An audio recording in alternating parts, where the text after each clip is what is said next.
Hello and welcome to the next part of our life. Last time we finished the last, moment of step 3. So, we'll have to end the summer of step 3. As much as it pains me. And then I guess it will be the end for now until step 4 comes out. So yeah, let's start it. Yes. Moths spawned against your window, attracted by the light of your room, a siren call in the slowly darkening sky. Just as the day was coming to an end, so too would summer. Liz would be moving back into the dorms before long. Luckily, Lee had been able to come stay for a short trip before her own new journey began. She had officially been accepted to her first choice college a few weeks ago. This was her last chance to see you all in person for... you flicked through the plans for the next few months, realizing that you didn't even know when you would have the next opportunity for everyone to be in the same place again. It was hard to think that you would likely be seeing even less of your cousin going forward, but you were delighted that she was pursuing her dreams. While you were still with each other, your family was going to have dinner together. As ever, the Holdens were tagging along too.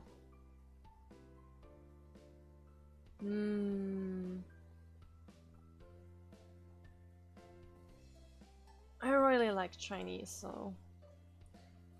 It was somewhere your family had always enjoyed going, ever since you and Liz were tiny.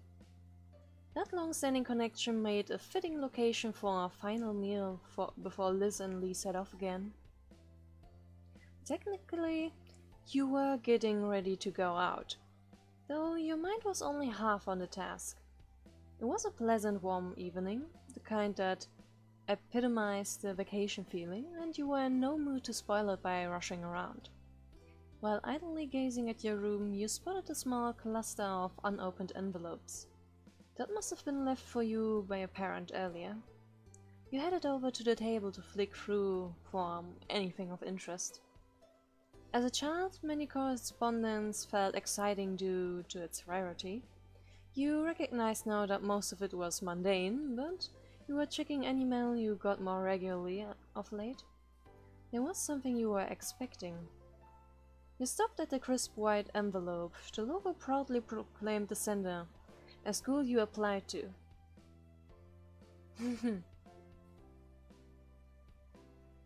Take a deep breath and read it. The next step would take nerve. You closed your eyes as you breathed deep, the air slipping through your lips as you opened your eyes once more. You pulled apart the glued flap on the front of the envelope and extracted the letter. Your eyes darted over the message, rushing past the pleasantries to get to the heart of the matter. The blood pounding in your ears deafened you to the word outside that was contained within these letters. Your heart skidded into a halt as you read your verdict. You'd been accepted. Yeah, that's pretty much how it was for me as well. Thankfully, I also was accepted at my university of choice.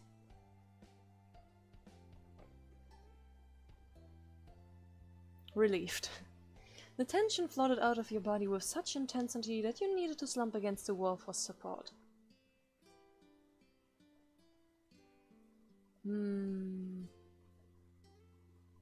I think making the announcement at dinner is nice when everyone is all together.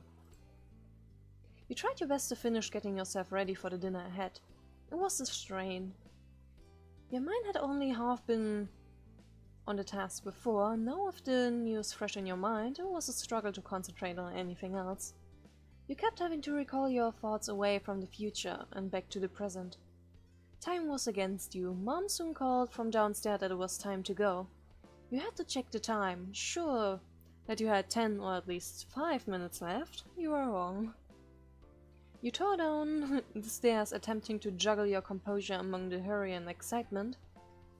Your moms, who turned to greet you as you arrived, swept silent knowing looks. They couldn't possibly have figured out what happened, or so you hoped. As your moms, they were pretty good at telling things without being told. You watched them hunting for any further signs that they were on the case, but none came. For now, it didn't seem like they knew what was happening. Not exactly, at least, but things were definitely happening, and even if they didn't know for sure that what you were cooking up, they could smell something in the air. Everyone piled into the car. While it was marketed as being suitable to hold 5 people, in practice it made for a very tight fit. Your moms sitting in the front were fine, of course. You, Liz and Lee, were squished into the back, Lee in the middle, Rich between you and your sister. But Mom was an excellent timekeeper. Thanks to her efforts, you pulled up near the restaurant on time. The process of getting out of the car was slightly easier than squeezing into it, with much less coordination required to release seatbelts than to secure them. Oh, I know how it is. You gave Lee a hand as she clambered out from the middle seat, then headed into the building as a group. A waiter greeted you as you entered. Ma let him know how many of you there would be in total, and you want to arrange a table that met your needs. He returned promptly to guide you to your seats. You perched comfortably in your chair, your head held aloft as if buoyed by today's good fortune.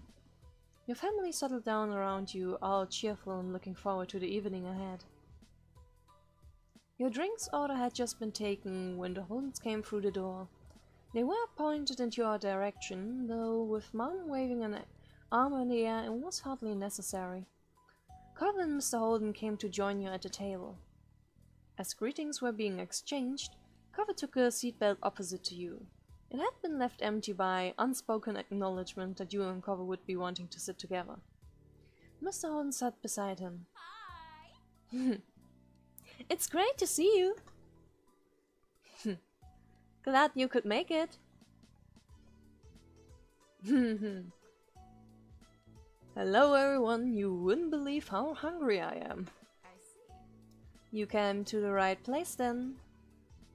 There was some laughter, though Liz groaned playfully, shaking her head at Mom's sense of humor. Growing up, she would have complained, and Mom would have responded by making another comment.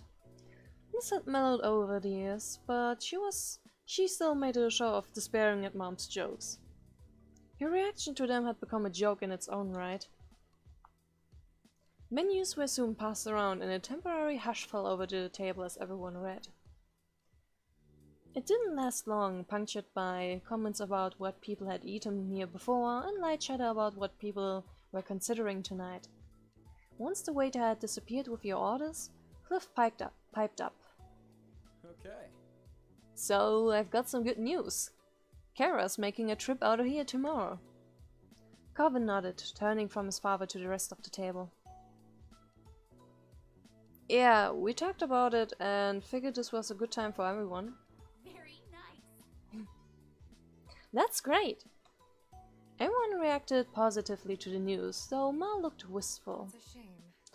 If only we had known, and here we are. Having a big meal without her. If we had waited one day, she could have joined us. Mom patted Ma on the back, gently nudging her from the realm of possibilities and what-ifs, and back to the evening that was going on so well. Chin up. Lee and Liz will still be here tomorrow. We'll just have to throw another get-together and keep the fun train chugging along. Ma smiled warmly, taking Mom's hand in hers. That's true, there's plenty to celebrate right now, but there will be more good news and good times on the horizon. Right. Speaking of, that's not all we got either. Mr. Holden's eyes were aligned as he sat up straight in his chair, face angled towards the sun. He barely let a beat go before nudging Cover with his elbow, pushing him to follow up on the announcement. He was the very picture of a proud papa.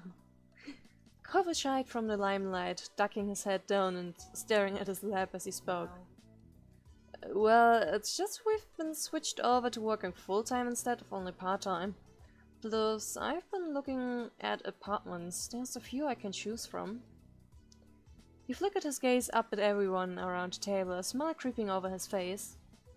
I'll be pretty busy going forward. Apartments. He was moving. Cobble was going to move out of his dad's house after 10 years. He wasn't going to be your neighbor anymore. Mr. Holden gripped one of Cobble's shoulders and gave it a loving shake. His excitement couldn't be contained. Incredible. Cobble's actually going to make it to adulthood. It's a miracle. Mr. Holden leaned back in his chair, staring up at the ceiling in mock wonder. I'm so glad. I wasn't convinced you'd be able to rear a kid all the way to this point, but thankfully I lucked out and got the best boy your dad could have asked for. Dad. Culver blinkered his vision with his hands on the side of his face, temporarily blocking his father from sight. Despite his genuine bashfulness, which left him unable to meet everyone's eyes after all the attention thrust his way, he was happy. Thanks. Thanks. I was really lucky too. You're a good dad. Aw. Aw, come on. Come here. Mr. Holden threw an arm around Culver's neck, pulling him into as close of a hug as the seating allowed. He rubbed his cheek on the top of his son's head while Culver chuckled, accepting the affection with good humor. Your mouth was parched, your tongue sandpaper against the roof of your mouth. Though you took a sip of your drink, the relief was short-lived. There's something I would like to mention too, if it's okay. Of course. Yeah. Lay it on us. I got my acceptance letter today. I'll be going to college soon. You're fantastic. Nice, Rina. Good job. That's wonderful, sweetie. Ma roped you into a hug, her arms quicker than any lasso. You were thankful you were sat next to her, if not, you didn't doubt that she would have dived over the table to reach you in her excitement. Hey, let me in on the hug. Your moms pincered you in a hug, leaning from their chairs to squeeze you in tandem. This beamed at you from across the table. Good job, Rina. Lee didn't hide her excitement, clapping her hands in open delight. Seriously?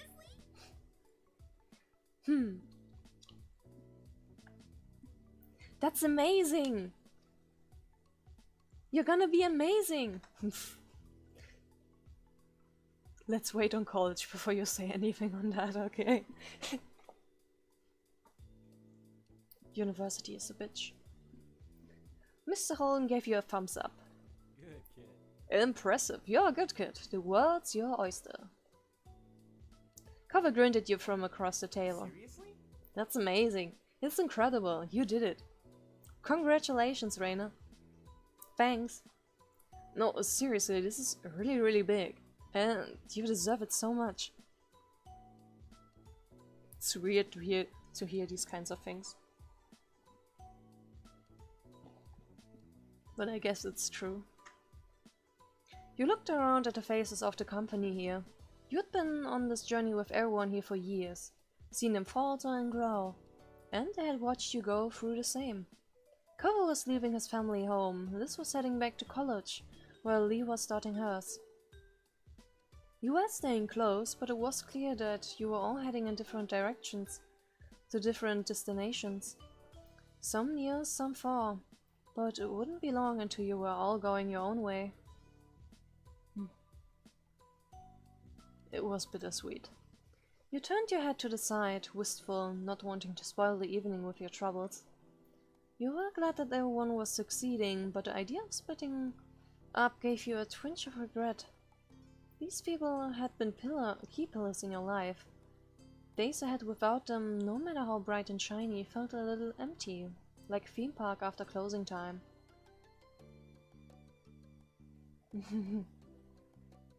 Let's try to stay hopeful, alright? It's not that bad to have... to not see your friends that often anymore. It only makes the times when you can get together all the more sweeter, I guess. Though... well, it's kind of Interesting to say that now during Corona, you know? New adventures were still ahead, and you could encourage that optimism. Cole brought some attention to himself with a clearing of his throat and a small interjection. I'm gonna stretch my legs while we're waiting for the food and everything. Sure. Sure thing, but... With a tiny smile he nodded at his dad, but the lightness to his expression faded when he moved to face you. So you just wanna talk. Wanna come? He was attempting to be subtle, but there was very obviously something on his mind, something he wanted to talk to you about alone. You watched him with concern as you rose from your seat. Yeah, I'll go. Take care. With those parting words, the two of you walked about the place. He was trying to get as far away from everyone else as possible without actually exiting the building. You waited for him to talk. You were sure he would. Carver started pulling on the hem of his shirt. He turned his head back to face you, but it was an awkward movement. Well, I wanted to talk to you one-on-one about all this, you know, my work, moving. I mean, it was coming before, but now it's pretty much here. Yeah, it's exciting. Carver stopped picking at his shirt and seemed to respond well to that response. He was relieved you weren't upset about it. I'm glad you think so. But then he looked down and his brows furrowed. You saw his hand shift away from his clothes and to instead rub at his arm. Are you looking forward to it? I am. I mean... Well, I'm trying to be.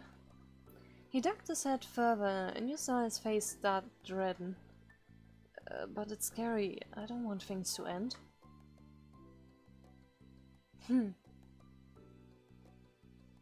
So you think you're going to dress up as the future for Halloween, huh? Ah, the future is something scary.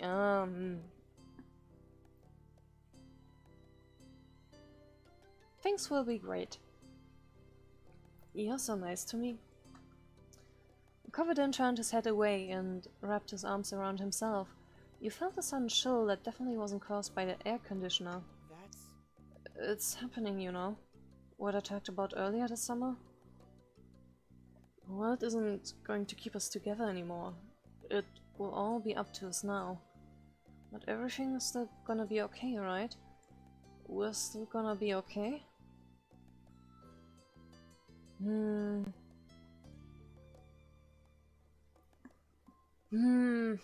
How was I thinking about this when I was 18? I was definitely very worried before. Though at 18 I actually got a lot more grounded, I must say. I mean... Yeah, around 18, 19 I decided to go to university despite me never thinking about doing that kind of stuff ever before. Because I thought, well, look at all these people here going to university. If they can do it, I can. That was the kind of reasoning I had back then. But, well, it's still quite something, you know? And it's not like university life was very kind to me at first. What if you grew apart? What if one day he just didn't want to keep up with his old neighbor? What if you both changed? I am so lucky that I am an introvert. I don't really worry about growing apart with friends because I somehow never feel more distant to them no matter how much time passes, so...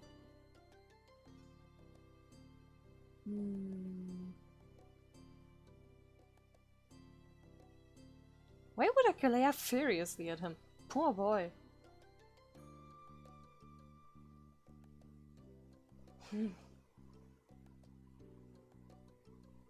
These are all...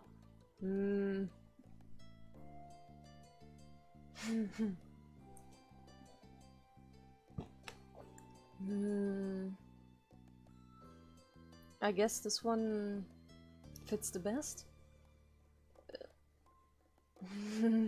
That comes across as mean as well. I don't want to be mean to him. We're just both lost souls in the sea of life. Do I look like I can see the future? I'm just as lost as you. I'm so sorry. Don't apologize. I'm so sorry. I didn't want to make you feel bad by bringing this up. I don't know what I wanted. You wanted to share your feelings, which is a perfectly normal way of interacting with people you care about. But I felt I had to say something about this, if not now, then when. Out of the corner of your eye, you noticed a nearby table of people were staring. Cover's outburst had attracted attention. The eyes on you just made things worse. You felt overwhelmed, smothered by everything going on. You couldn't handle this. Grab cover and go out of the restaurant. Why alone? The boy shouldn't be left alone either, you know? The boy shouldn't be left alone either, you know? I feel like a senior. Already having gone through all that shit. So yeah, don't leave him alone, don't. I need some air, alone. Cover seemed pained, but he didn't protest when you brushed past him and left the restaurant. There was nowhere else to go but out. Take him with you! You stepped onto the sidewalk. A couple cars drove by on the main street and the breeze hit your face. You took a few deep breaths now that the conversation was no longer suffocating you. You weren't quite sure what to do next. Gaining space had been the only plan. You patted your sides on reflex and pulled out the spare keys for your mom's car. Walking past, you went down the sidewalk to the park of the street where your parents had parked. You remembered going past a particular building on the way into the restaurant and managed to backtrack your way to the car without incident.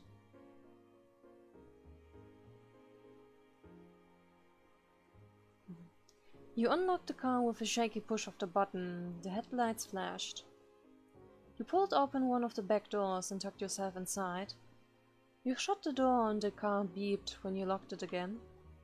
While putting the key away, you switched it out for your phone. There were concerned messages from your family. Were you okay? Was something happening? Another text came in from your sister at that moment. You didn't respond to any of it and held down the power button. You looked back at your phone and stared at the black screen.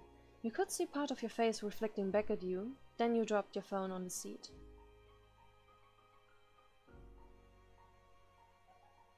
Your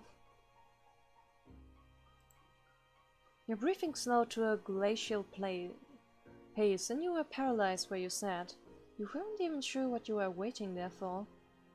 Then you tried to...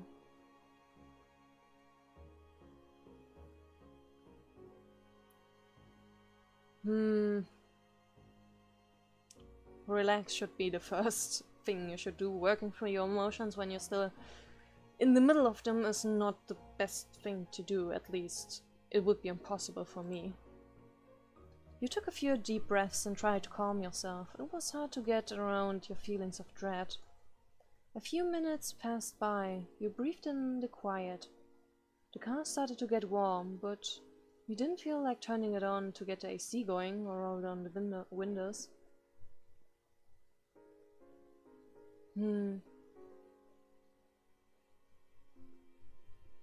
Get the boy in here.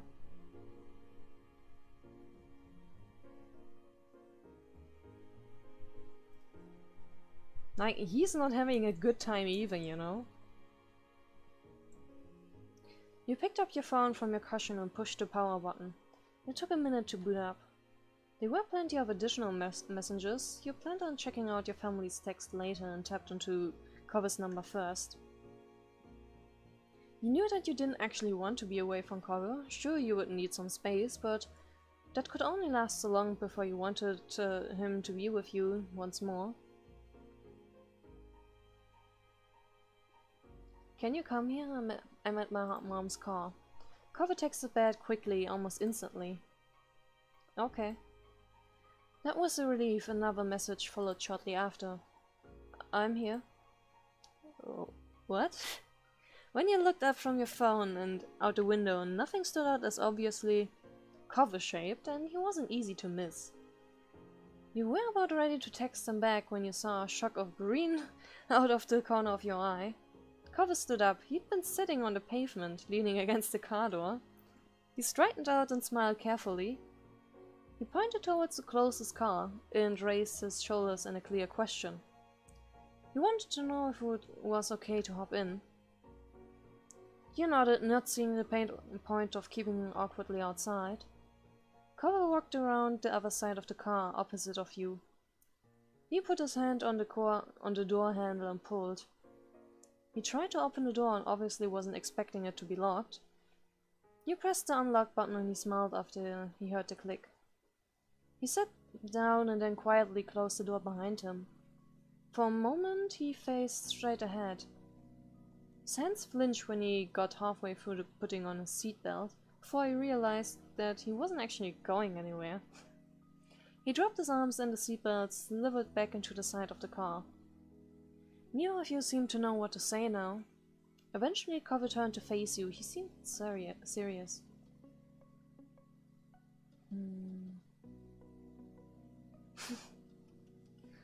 Everyone cared when you left the restaurant. They all wanted to be here, but I promised that I will look out for you.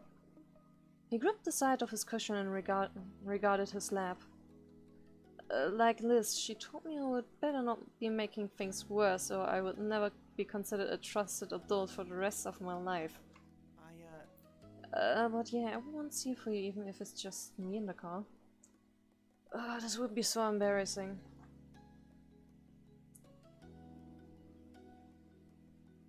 Cover stared deep into your eyes. You noticed that he had some redness around his. You can do it.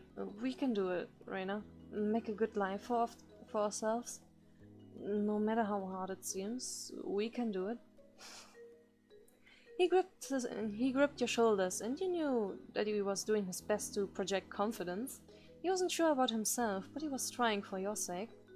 You suddenly remembered a long time ago, and a tiny little boy who had been scared of an unseen monster in the wind. Even though his small fist had shaken with fear, he had still been as brave as he could, because he'd known you were afraid. Cover had always done his best to be strong for you when you needed it. He definitely was not tiny anymore, but he was still taking care of you.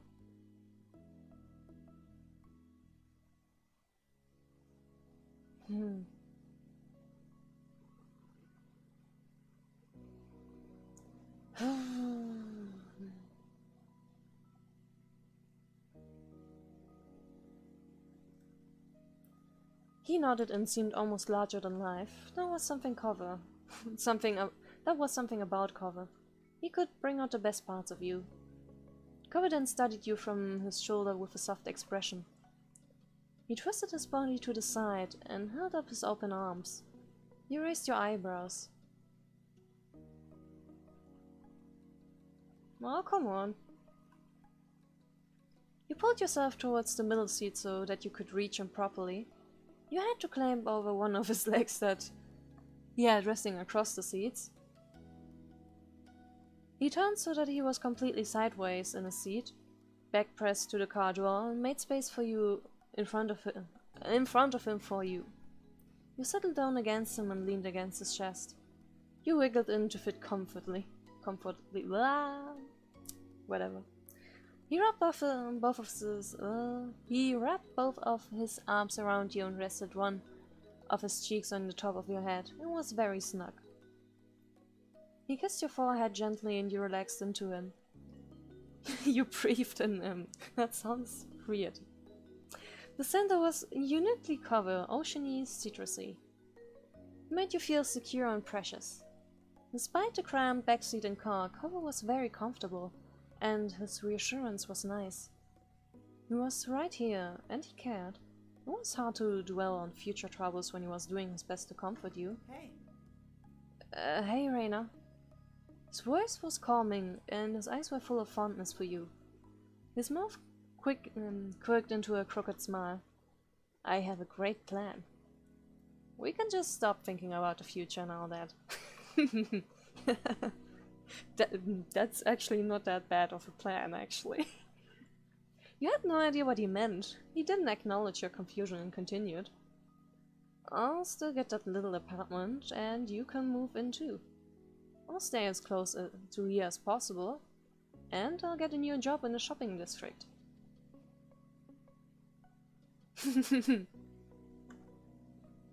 Also pretzels? He lightly stroked your head as he spoke, and on the word pretzel he traced a loop-de-loop shape that you had a suspicion was supposed to be a pretzel. You can probably find a job there too. You could also sell pretzels. We'll be business partners. And then we'll do that forever. We'll never have to worry about what to do or where to go or letting our lives change ever again. So? What do you think?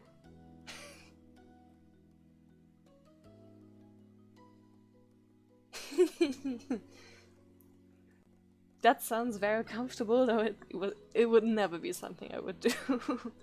I hate customer service. Never again. That was proof that cover was utterly hilarious. Pretzels. That would certainly be one way to see your future.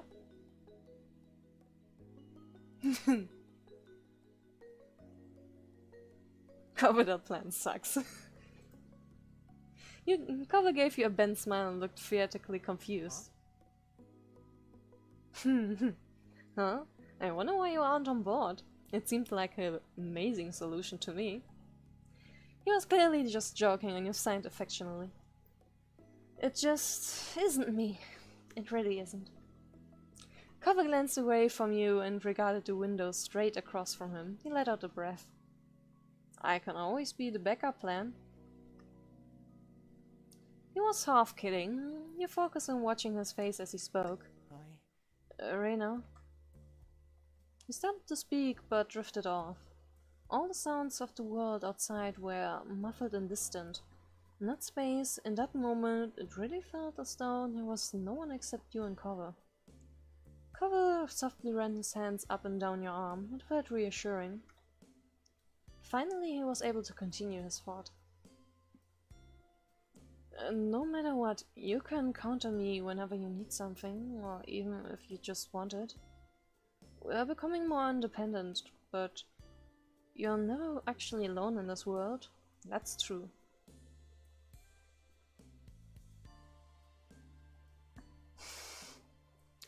You know, I'm getting the feeling that if I don't actually choose the kiss option now, that it's never gonna happen in this playthrough. So maybe I should just do that. Just do that. You reached over and put your hand on his cheek. You stroked his face softly before you leaned in. With your kiss, you tried to pass along all the adoration he made you feel. Cover responded easily and kissed you back with a smile. You parted and kissed a few times, wanting to stay close.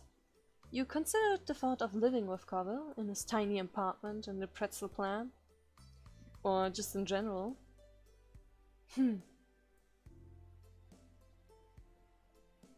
We better live together sometime, just not like that. I get it. Oh? Understood then. Cover beamed. You felt much better than you did 5 minutes ago. It was your ray of sunshine. Cover turned red but met your eyes. He was happy even though his blush took over his face. I guess we should be able to head back without carrying the weight of all of this. That's important, after all. He paused with a smirk. You anticipated a joke, or at least an attempted one. Our hands will finally be free for other things, like eating our meals, so that will be nice.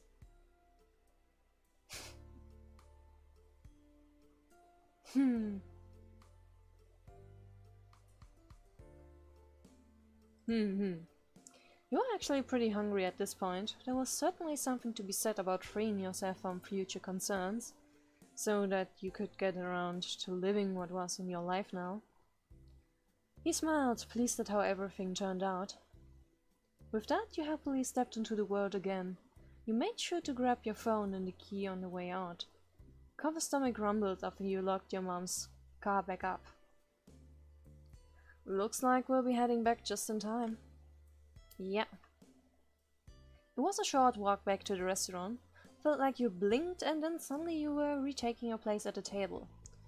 You felt nervous, you didn't want to explain what happened yet. Liz took in your appearance with a grateful expression. To your surprise, she seemed alright with letting your disappearing act go. Thank goodness you're back, Rina. You have to back me up here. A hair elastic is called a hair elastic. It's a hair tie. It's a hair tie. Even just coming to the argument, you could tell they were just joking around. Neither Liz nor Lee were taking this semantic discussion seriously.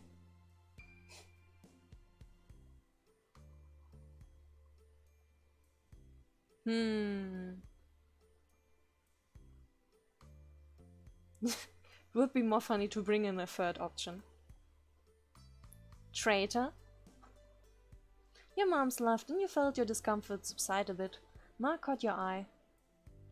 Are you alright, Rina? You nodded. Throughout the next few minutes, you found yourself drawn into different conversations, each one where everyone checked on you in their own way. The warmth of everyone's love comforted you. You decided to tuck this treasured feeling close to your heart. You wanted to remember it for a long, long time. Night fell soon after everyone finished their meals, and before you knew it, you were standing in the parking lot, saying your goodbyes and packing up the cars to go home. After the last of the chores were done, you finally spent some time together. You then had some extra time and decided to... I will probably want to relax on my own. Sorry, Shiloh. The rest of the night felt like it was going by in a blink of an eye, and somehow the time came to retire to your room to sleep. You pulled your covers up under your chin and settled down for the night, getting warm and cozy. As your head sank into your pillow and you closed your eyes, your mind drifted back to everything that had happened that day. You could see it all now, behind your eyelids, as though you were experiencing it all over again.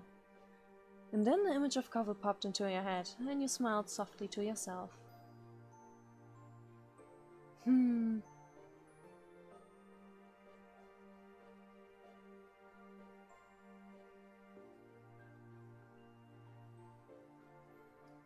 Let's chat per text.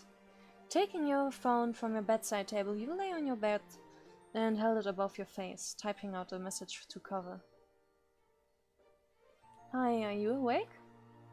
He didn't reply, and you let out a defeated sigh as you locked your phone screen and let your arms fall back down. You must have fallen asleep. Suddenly your phone buzzed in your hand, and you scrambled to check the message that had just come through. It was Cover. Yeah, what's going on?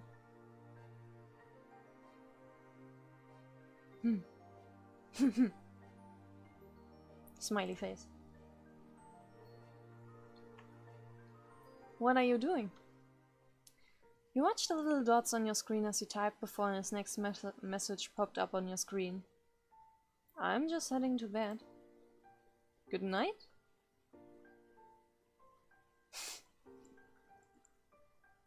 Does the game really want me to make him come over? Some cuddly time would be nice, though. But the parents would be so embarrassing if the parents got caught.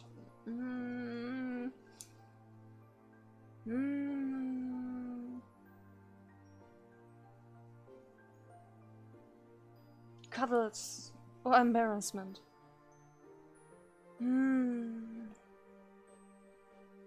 Oh, what the hell? This is a game. The embarrassment can't catch me. I'm beyond the screen. You chewed on the end of your finger as you watched the screen, waiting for any sign that he was typing back. He had been getting ready for bed, so maybe you wouldn't want to come over at all.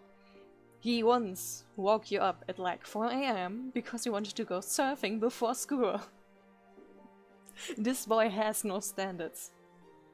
And if you were being fair, it was pretty odd time to have a meetup, but even so, you hoped you would. Your heart leapt as your phone finally buzzed again, and you stared at his answer on the screen. Okay. A breath of laughter escaped you as you messaged him back. He hadn't even asked why.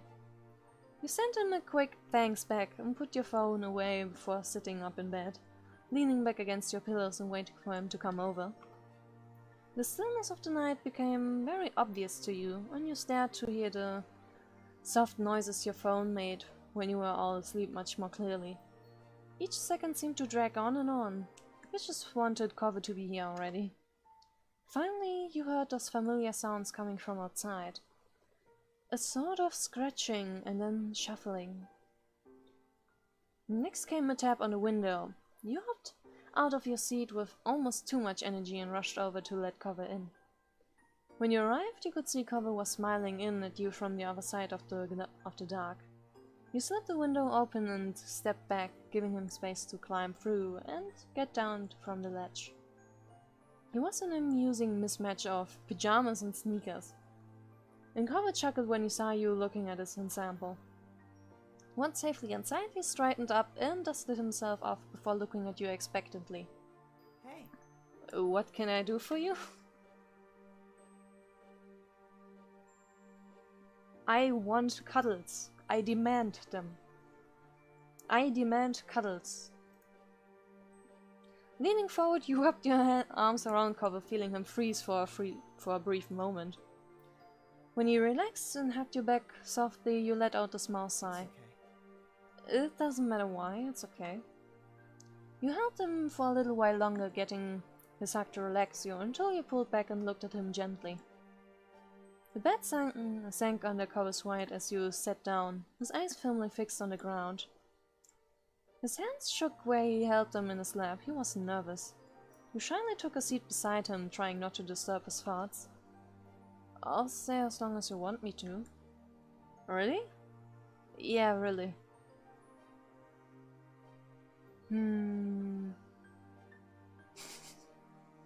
Don't tempt me. I do want a whole night of cuddles, okay? Do not tempt me. I am...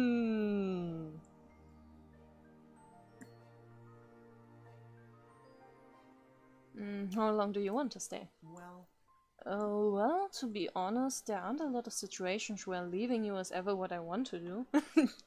I guess only when I know you and you need space. You chuckled softly, doubting that would happen anytime soon. Okay, you don't have to go anywhere. His face lit up as he settled in even more. It won't be the first time I've slept in your room. You snickered, feeling pleased with your decision to do this. You can have the bed if you want to sleep, I don't need it. I'll stay on the floor. I mean, it's your bed after all. I do demand cuddles.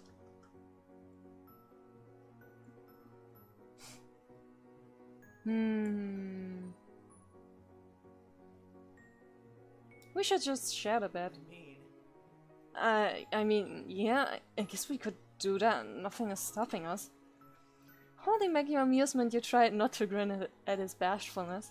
He obviously hadn't thought it through completely, but at least he was up for it. We're gonna share the bed. Cuddles.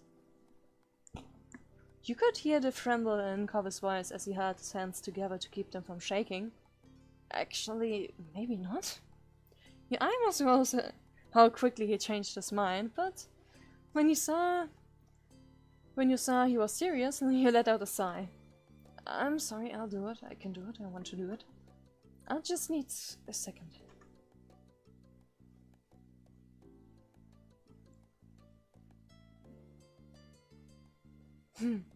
It's not that serious, really.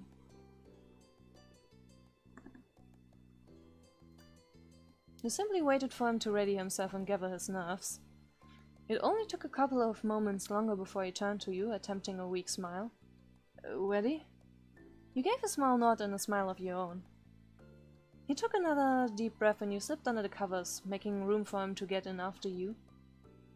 Laying as straight as a steer rod, Cover tensed up beside you, so he was still barely So he was still barely breathing at all. You rested on your side and faced him. Your eyebrows pinched in the middle as you watched him. He looked back at you deeply. Rina. All of a sudden he started trembling and shaking more than ever. And then he scrambled out of bed. You bolted upright, leaning back on your hands as you stared at him in shock. Are you alright? Yeah, I'll be back. I just need some more time. He ran a hand through his hair in exasperation, paced around the room, breathing heavily. You might want to tell him that we only want cuddles. Not that he's trying to prepare himself for something else. Because it's actually not that much of a big deal. You were worried for him, but completely at a loss for what to do. As though he could read your mind, he spoke again. Don't worry about it. It's fine, don't worry. He assured you between heavy gasping breaths, but you were having trouble believing him. I have the feeling that he's not gonna sleep tonight. And it's not because of something unthinkable, but because the boy is way too goddamn nervous. When he bent over with his hands on his knees, like he had just run a marathon, you were even more concerned. This isn't a problem, just a progress. That's a good way to put it. He held up a hand to reassure you, with nothing left to do, you sank back down in bed and let him have the space he obviously needed. Boy, if you're not coming in here, then I'm gonna sleep first. Okay, take all the time you need. And it did take some time for him to finish working out his nervous energy and steady his breathing to an even rhythm, but eventually he collected himself enough to relax. You tentatively glanced over at him, watching as he let out one last deep sigh before turning back to you. Can I come back still? With a nod, you shuffled over to make space for him.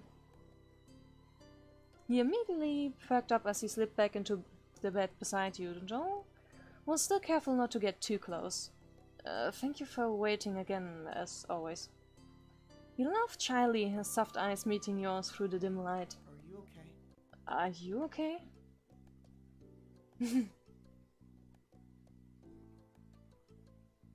Yes? He let out a deep breath, relief written on his face. That's good. He shuffled closer an inch at a time, and nuzzled his chin against the top of your head, wrapping his arms around your sides.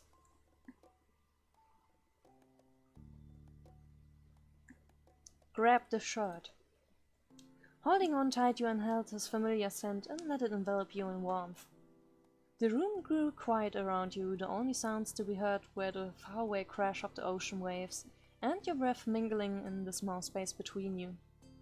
Cover's heart was pounding, the thump of it rumbling through as he spoke again softly. You know, I'm not scared of you, right? It's just so many other things that scare me. I'm afraid of what-if hypotheticals that aren't actually real, but I think about anyway, and of nebulous concepts of what things mean that I can barely explain even to myself. I'm scared of my own feelings and how much I feel them. And I'm afraid because tomorrow things will be different between us, but I'll be alone again. He held on to you tighter, his breath stuttering ever so slightly. It's normal right now to see you during the day and part ways at night. Except for special occasions. A little enough escaped him before his tone became serious once again. It's easier to stay where I am than it is to make myself move, to not take a risk, and to not know what I might be missing, but... He hesitated, and he reached up to brush a few strands of hair from his face gently, his eyes slowly fixing on yours. When did doing the easy thing get so hard? When it comes to you, I don't know how to stay still. I want to keep taking steps forward. Honestly, when I see your face or even imagine it, I want to start sprinting. But when I try, I hit a wall. It's just like I physically can't do it on one side of my mind. There's something blocking me. And then on the other side, I absolutely can't stop myself from doing it. It never ends well. I'm always like this. Boy, you are working yourself a bit up here. I hate it. It's the most frustrating thing. Why do I do it every time? I'm annoyed with the way I am. So I have no idea how you stand it. I'm sorry to act so split when it comes to romantic things. I do not want you to think you're rushing me when I know I'm giving mixed signals. And I don't want to miss out on being happy by being like this, but sometimes I still can't help it. You may think it's frustrating for you, but I think it's cute. So basically what I'm trying to say is that I'm glad you've never given up on me. It means a lot. It means everything to me.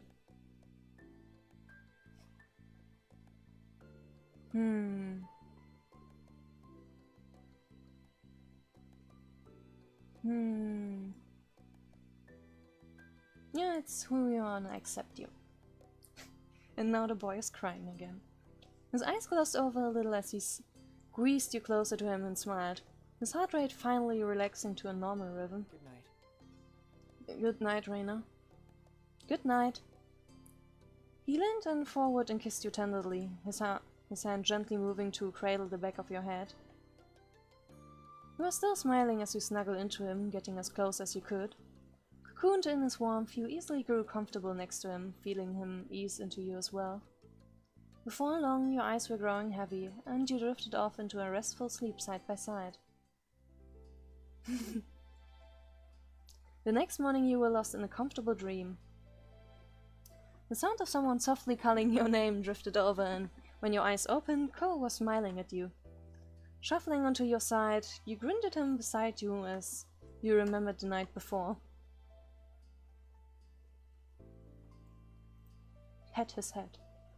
The familiar scent of his shampoo drifted towards you as you gently reached over and raked his soft strand between your fingers. Good morning. You snuggled against him and smiled softly, making the most of your time together while he nuzzled your hair with his cheek. His breath rested on your skin as he sighed happily and you tightened your arms around him. Gosh! Cole? When you tilted your head to meet his eyes, he grinned at you and gently brushed the tip of his nose against yours. I guess we should get up. You sounded reluctant, and if you were being honest with yourself, you were too. It would have been nice to have more time together, just relaxing and hanging out.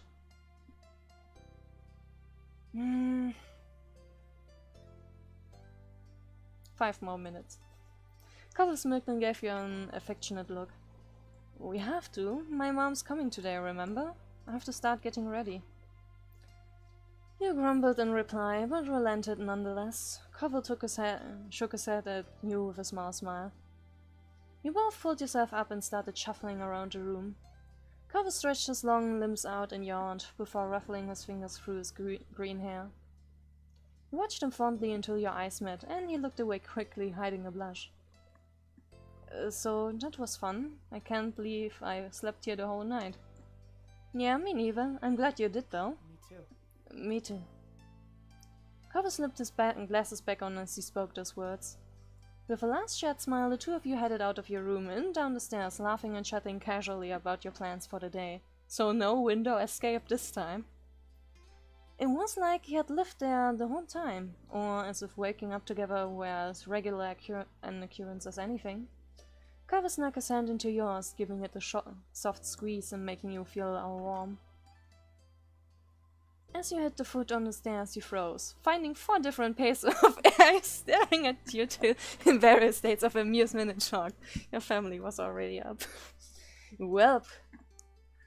Here comes the embarrassment, the payment. For snuggles. It took a moment for anyone to speak, but soon enough a chorus of greetings drifted over. You scanned the place to find your moms, Liz and Lee, all together around the kitchen and the living room. Oh, Lee was also here. Rip. Hi, I mean, good morning. I got here, earlier. Oh, I bet you did. Liz snorted with an undisguised laughter, making Lee giggle along with her. I've been out here for quite a while and never saw you come through. Well... A blush spread across Cover's cheeks, the pink tinge settled on the tip of his nose.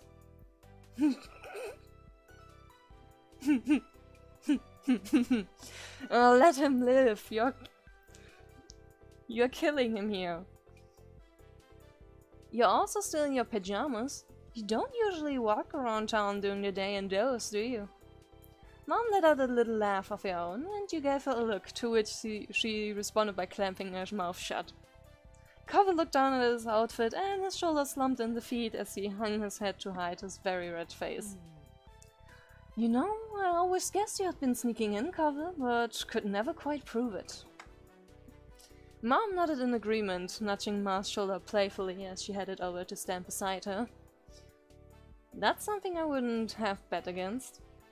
Liz started in at the two of them and shook her head. You've definitely gotten too comfortable with their sneaky revelry. Very nice. You still did good. You never got caught before you turned 18. Thea smiled from where she sat at the kitchen table, waving a dismissive hand in the air. Surely you can't be punished too hard for it now. I'm not sure about that. Rina still lives at home, and I very much doubt that this is the first time they have let Cover in like this. Ma crossed her arms over her chest, giving you both and Cover a serious look. We may have to retroactive punishments for all that. Sorry. I lured him in. It's always me. I'm sorry. Well, it's not always me. He started it. I'm sorry, it's not Reina's fault.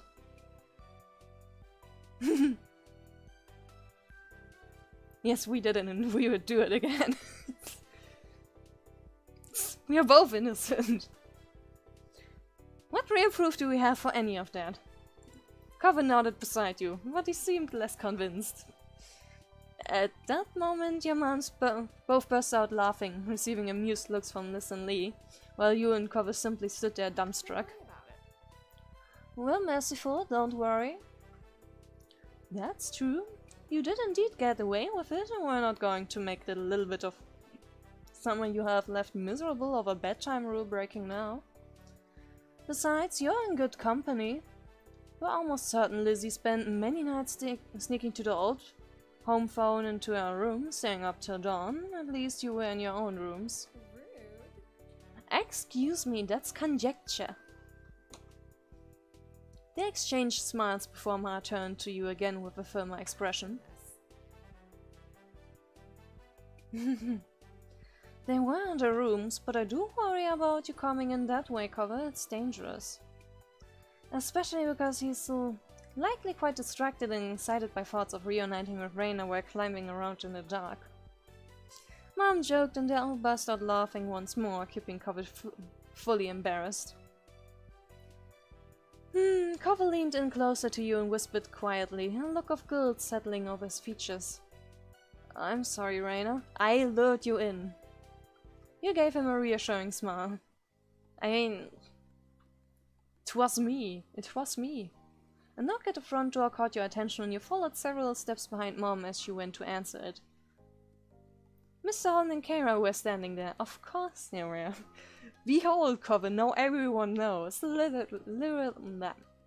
Everyone, absolutely everyone knows now. Morning. Hello. Hi there. Surprised at the sight, Mom paused for a moment, then pulled Kara into a hug. Meanwhile, Cover went through a process. Shock and excitement over the arrival rolled right into the awkward realization that he had missed her showing up at his home by being at yours. It's been too long. I know, time's been flying. Kara's gaze slid over you and then to Cover. Her eyes sparkled with mischief and her mouth curled into a smirk.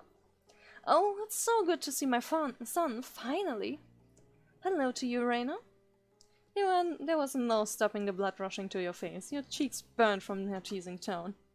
Continuing on this ride of emotions, Cover's face slowly reddened. He couldn't quite meet anyone's eyes, so he kept looking at his own feet. Sorry. Sorry, Mom.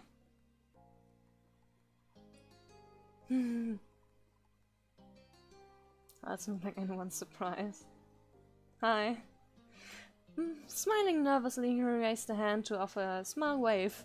Kara chuckled, truly amused by her reaction. It's okay. Kara gave us back a few reassuring pats, but Cover's face seemed to get even redder. She grinned.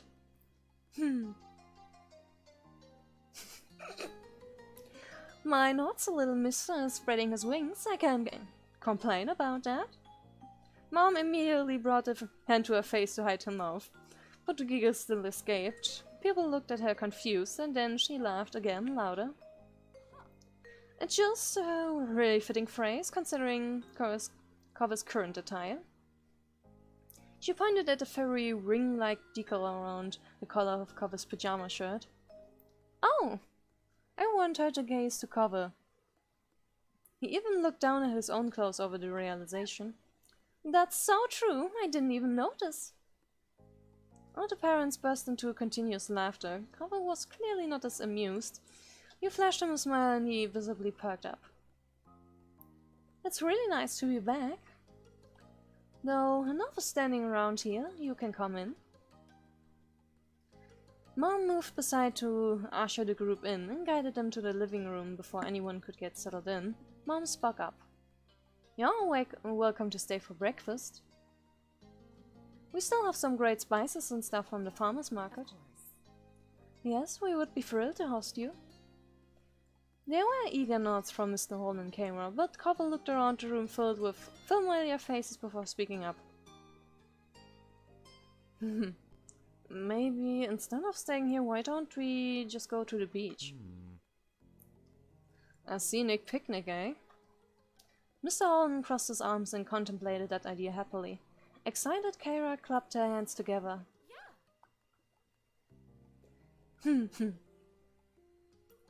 Oh, we could really make a day out of it. Might as well enjoy the ocean while we can. That sounds lovely, Cover. Anyone else put down agreement with Cover's suggestion. Before long, both families dispersed, getting everything ready. Sandwiches had to be made, water, sunscreen, towels, and more needed to be gathered and packed. Plus, you and Cover both took some time to get dressed for the day. An hour later, both your family and Covers were walking down the old path to the beach. The morning was already turning into a bright and beautiful day. You honestly couldn't ask for a better weather for a beach trip. The moment you laid eyes on the full view of the ocean, you stopped and stood there mesmerized. It didn't matter that you grew up there. The sight has always filled you with wonder. Hey, Rina? So? I was thinking about calling Terry and Miranda. See if they can come too. Everyone else is pretty much already here, so would your family mind? I can ask them. Already you couldn't imagine any problems your moms could have with that idea. Cover matched the grin growing on your face. You were eager to see your friends join the fun today. You made your way over to your mom's. I have a question. Would it be alright if Terry and Miranda came by? I see why not. Ma looked to Mom to see what she thought, and she nodded in agreement. Mom then shot a glance over to Mr. Holden and Kara, knowing that they had likely heard everything. You alright with that? Cliff, Kara, what do you two think? The more the merrier. Okay. Of course they're welcome with me. Thanks. Delighted, you nodded and turned your heels. Cover was still several feet away talking to Lee and Liz, likely about the same topic. With a beaming smile you gave him a thumbs up, and the two of them must have also approved, as Cover quickly got his phone out and started making calls.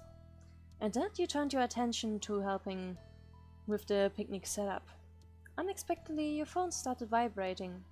You dug it out, curious to see the caller ID. Feeling your heart jump with excitement you answered. Derek! Derek! It was Derek. Hi.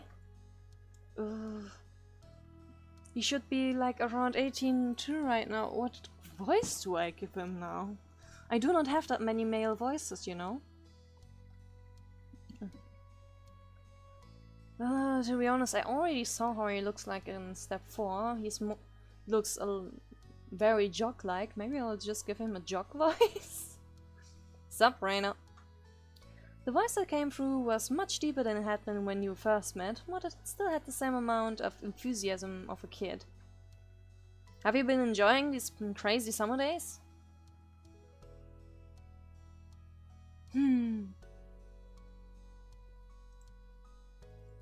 Awesome. You'll have to catch me up on that. But what about you? How's your summer been? You are beyond curious to know what Derek had been up to since the last time you spoke. He chuckled, noticing your invested tone. Honestly, I've just been slammed with stuff lately. College applications, scholarship inquiries, what else is new?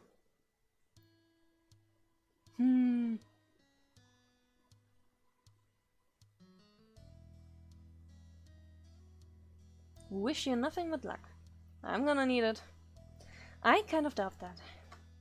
He chuckled. You could hear his smile as he spoke. Yeah? Yeah, of course. You've worked really hard. Well, it's true, thanks. His cheerful tone elicited a chuckle out of you. What about your family? Are your brothers being good? My little brothers are little punks.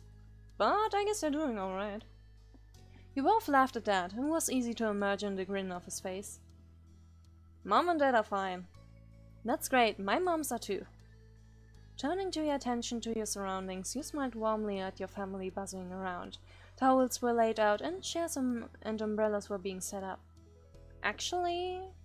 I'm out with my moms right now. Liz and Leah are here visiting too.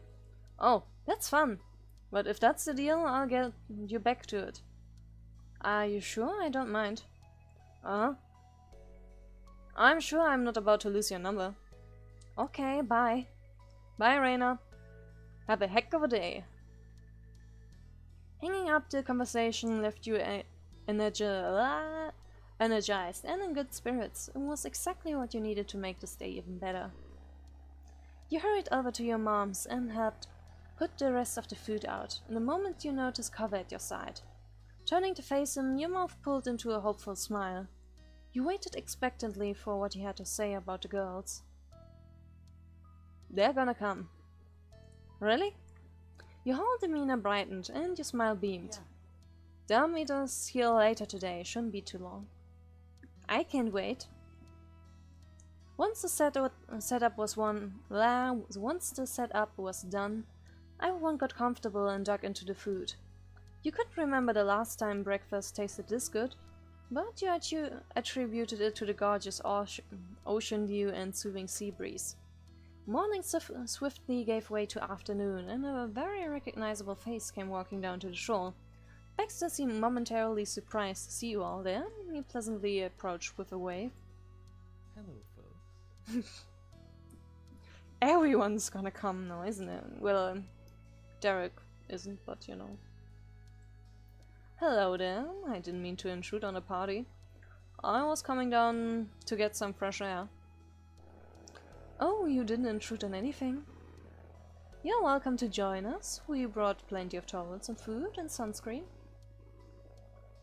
Yeah, you're one of the neighbors. Kick back and relax with us. Thank you. Well, I can't possibly say no to that, thank you. Bax's gaze moved over to you and Cover. He smiled. Rina, Cover, long time no see. Hi.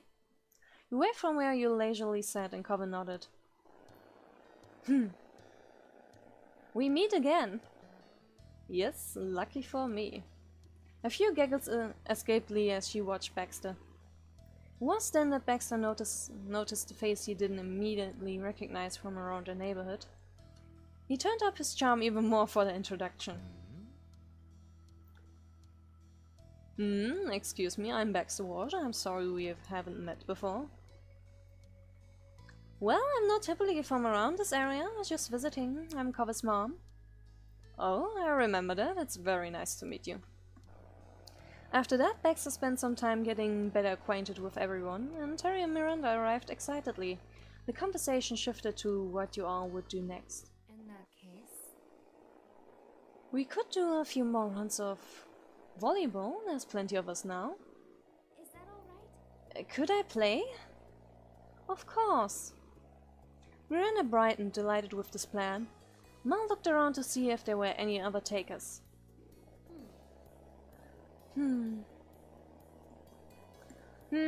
I don't feel like playing. I would have to change, but but it would be fun to watch. I could be the ref, my eyes won't miss a thing. Volleyball's a good idea, but there should be something happening for those who aren't a fan. Oh, I have some crafting supplies we could use to make jewelry. We could even use stuff we find around the beach to accentuate them. Really? What? Really? I want to make a necklace. Great. I'd be interested in trying my hand at that too. I could do that. Nice. Absolutely. Impromptu crafting is my kind of party. I would like to join too, please. Are there any people even playing volleyball anymore? But I must agree, I do prefer making jewelry, crafting, or rather crafting, compared to like volleyball, which just hurts my poor arms. I do not like sports that hurt, which is very interesting considering that I do martial arts. Already you were imagining various designs you could make, depending on what Lee let you use. Your cousin shot your thumbs up, clearly happy with your decision.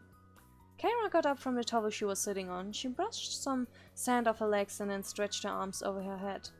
Can do. I'm up for a few rounds. Well, since there's still a free spot, I will throw my head in the ring. The things I do for family. Thank you. Thank you, Liz. I would love that. Liz got up from where she was sitting, and you could tell by her expression that she was already determined to win. You laughed to yourself, curious now how that game would turn out. Now the plans were settled, the group temporarily split into two. Okay. Okay. Okay, let me pop back to the house to get my supplies. Anything we can do while you're gone? Yes, you can start clearing out the towels for us to work at.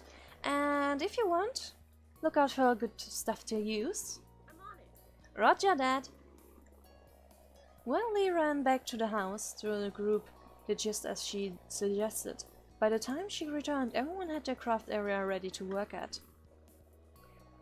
Lee sat down on one of the towels and looked up at everyone eagerly. She held up two necklace options. I hope everyone has all been thinking about what you want to make. I have for everyone a choice of either a chain or a threaded rope. How do I pick? All I know is that I want to put some sea glass trunks into it. That's a charming idea. His eyes went back and forth between these two necklace options. You could tell he was thinking quite hard about it. I can't decide on anything for mine. No rush, I'll leave the strands here and you can decorate it however you want later. I suppose I'll use whatever's but around the beach first. Fate can decide. I think I'll keep it classic and only worry about finding a decent shell. Yeah, I'm planning on doing shells too.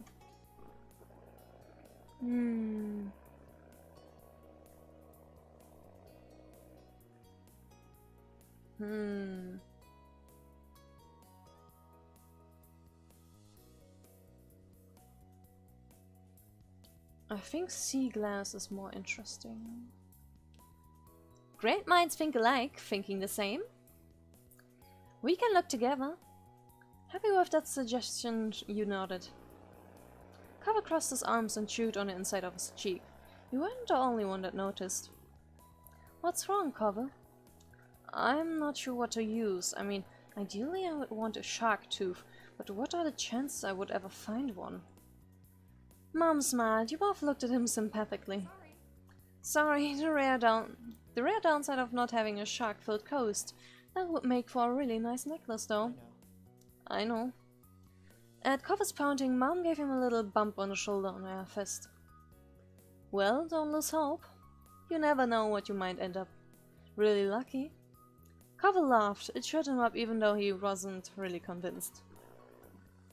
After that, the little crafting club busily went to work on their pieces.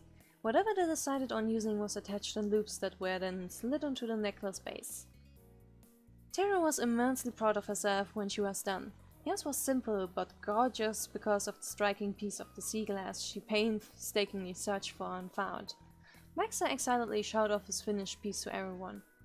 He stayed true to his word and used various materials he found along the beach. The necklace looked like it had a good weight from all the clutter. He always had an eclectic style, it seemed.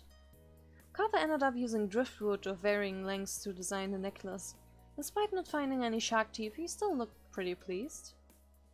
Mom decided on a medium-sized purple ring top shell as the centerpiece of hers, and Lee went with a small piece Simnia shells.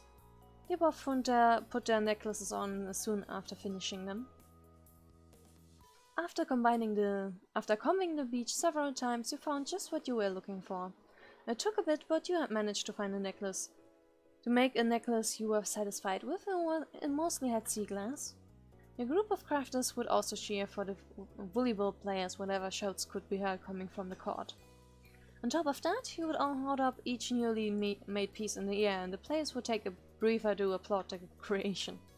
You really enjoyed searching the beach, trading supplies, and watching everyone make their necklaces. The crafting club was definitely a success, and you weren't the only one that had a blast. The afternoon continued to drift by, but the fun was still going strong. Occasionally, someone would head back to the houses to use the bathroom, rest away from the sun for a while, or to retrieve something they needed, but they always came back. The beach was never empty, and there was always a new conversation to take part in, or another game to join. At one point, Mr. Holden even broke out his pack of cards. He roped the whole group into a few rounds in good old Go Fish, oh boy. There was only one thing that could bring this beach day to an end, and that was for the day itself to end. Before anyone realized, the sun began to set over the sea. As that happened, you were taking a break, sitting on a topple with your legs stretched out past it, and your feet buried in the sand. You were reading a book. Shortly, you looked up to see your moms approaching. They stopped in front of you and smiled. Hey there, kiddo. How are you? How are you doing? Good. They both sat down and squishing you between them. Ma leaned her head against yours, and Mom started rubbing your back soothingly. Nothing more was said at first, but Ma sighed contentedly. Mom looked at you wistfully. We're both really proud of you, Rina. True. You grew up to be more than we could ever have hoped.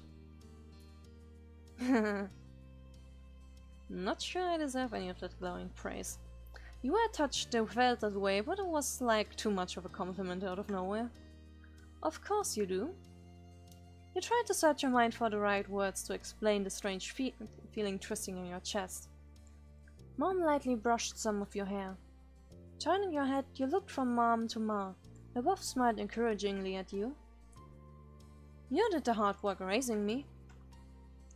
Mom chuckled, and Ma wrapped an arm around your middle and squeezed you tight in a side hug. That's the thing, it was never hard work. I loved every minute of it, and I don't think we'll ever stop. Yes. Well said. You're going to have to accept how fantastic you are, whether you want to or not. Thank you. You stayed there quietly and contentedly, watching the sunset with your parents for a while, until Mr. Holland called out to you. He was still walking in your direction. We were talking and thinking about taking a walk down the shore. Any of you wanna come? Automatically, you looked to your moms for what they were thinking. Mom glanced from you to Ma and smiled. That sounds good to me. That's fantastic. Yes, that would be very nice. My legs need some stretching. Grinning, you looked back at Mr. Holden. You gave him a nod. Thrilled, Mr. Holden threw out a thumbs up and began heading back to the way he came in a light jog. Hey, don't leave us in the dust.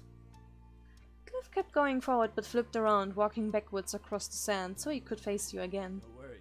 Don't worry, I wouldn't leave without you. Alright, we'll catch up. Ready to go? Uh-huh. Both of your moms held a hand out to you. Chuckling, you gave them each one, and you all strolled back to the rest of the group. When Liz was in reach, Ma used her free hand to pull her into it. Liz shook her head, but her mouth quirked into a smirk, and she didn't resist.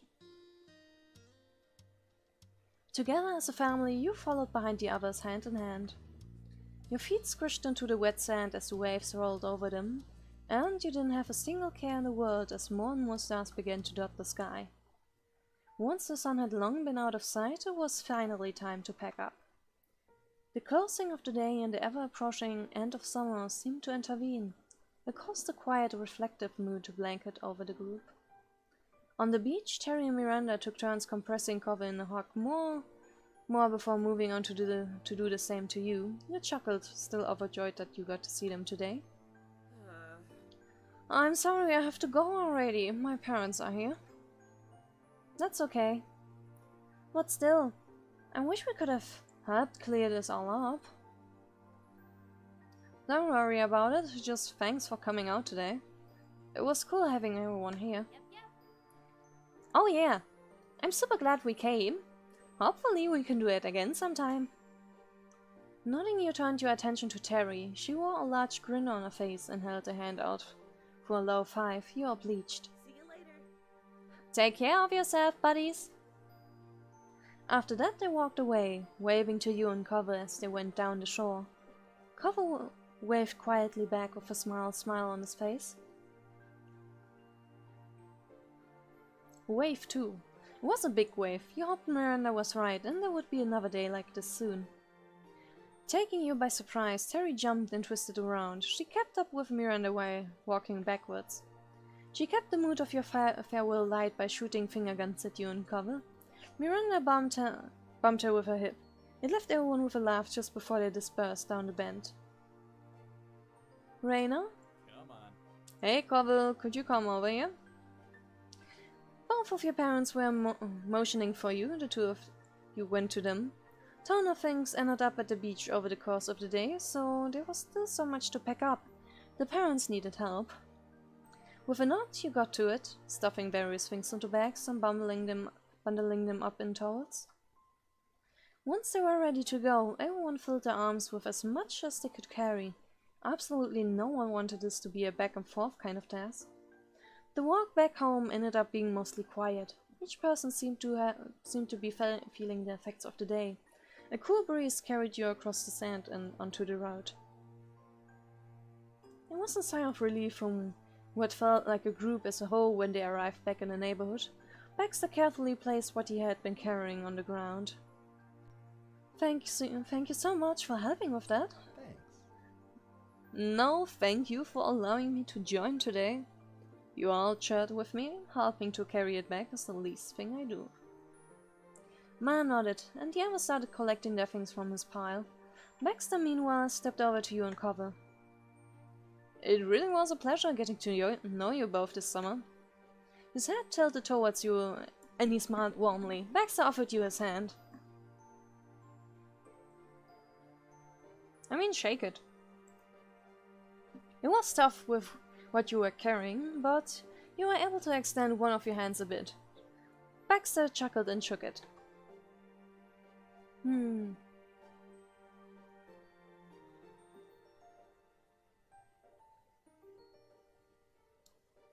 These two are a bit mushy for my taste, so good luck on your next meeting semester. Why, thank you, and good luck with your plans this fall. Thanks. Baxter turned to shake Cover's hand this time. He was a little incredulous for a moment, but then Cover eventually shifted what he was carrying and took Baxter's hand. It wasn't long, but it was a solid handshake. Baxter was clearly pleased. I wish we had more time together, but it was still a nice ride, while it lasted. Would happily do it all over again. Bye, Baxter. Yeah, bye. Baxter nodded and walked a few steps towards his condo. He then stopped and waved. Goodbye. Goodbye. mean, we know you're gonna come back. Baxter sauntered away completely and disappeared inside the condo to return to his own things. His time with you and your family and friends ending. You paused for a moment, staring at where he went. But afterwards you looked back at over the rest of the group. Lee and Liz were just going inside your house. You couldn't spot Kara or Mr. Holden anywhere, but the door to the house was wide open. Mom approached you with an amused look on her face.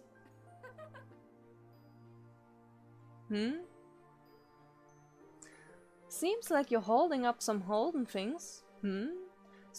Surprised you glanced down to take a quick inventory of what you were holding. Mom was right, some of it belonged to the neighbors. Would you mind dropping it off for now? Fatigue was starting to sink in, and you looked again at everything you were carrying, but you nodded. I can do it. Thank you. Cover took a few steps towards his house and stopped, waiting for you. Good night, Cover. I'll see you inside, Rina. Night. You caught up to Cover, and together you went over to his house. Walking in the front door, you saw Kara and Mr. Holden busily unpacking already. Things were scattered on counters, and they were moving around each other, putting their items away. They both lifted their heads when Cover closed the front door. Hey. It's nice to see you again already, Rina. Your teasing tone brought a little smile to your face. You hefted the stuff in your arms a little closer. I ended up with things from yours from the beach. Oh, thanks for getting that to us. You can put it here, on that coffee table. Mr. Holden pointed at the surface he was referring to, and you immediately left what didn't belong to your family there. Cover put his own things down on the floor just at his feet, wading through everything soon about to reach his parents. Putting your family stuff on the ground for a moment, you dusted your hands off and straightened up. You needed a second of rest and a minute to resituate it all. You went over where the others were too. Kara opened her arms wide, wanting to hug you. I mean, alright. You shyly averted your eyes for a moment. Kara smiled understandingly, then you stepped forward and let her pull you into a hug. She hugged you so tightly so you could feel every bit of how much she was happy to know you. You felt cared about. Thank you so much for hanging out with me today. It was a blast. I thought so too. Kara eventually released you, but patted the tops of your shoulders as a final gesture. Every time I've gotten to come by, it's been an absolute joy. Things really couldn't have worked out better. Mr. Holden took a step closer to you. Kara moved aside to let him say goodbye too. He grinned. Thanks for always being such a friendly neighbor, and not just right now, but as long as I've known you. I didn't always make it easy, but you and your family are good people. Everyone is treating this like I'm moving away or something. I really, truly appreciate it. Thanks very much. Thanks again, Rina. So much. And then Mr. Holden reached over and gave you a soft pat on the top of your head.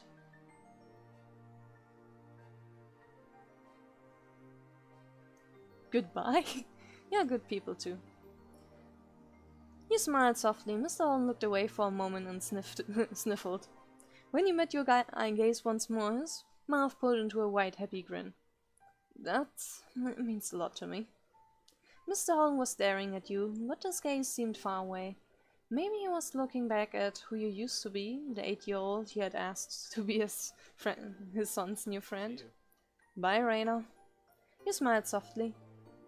Then Cover took a step forward.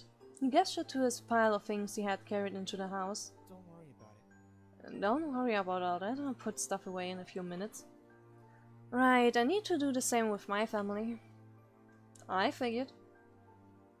Cover walked you to the door and held it open.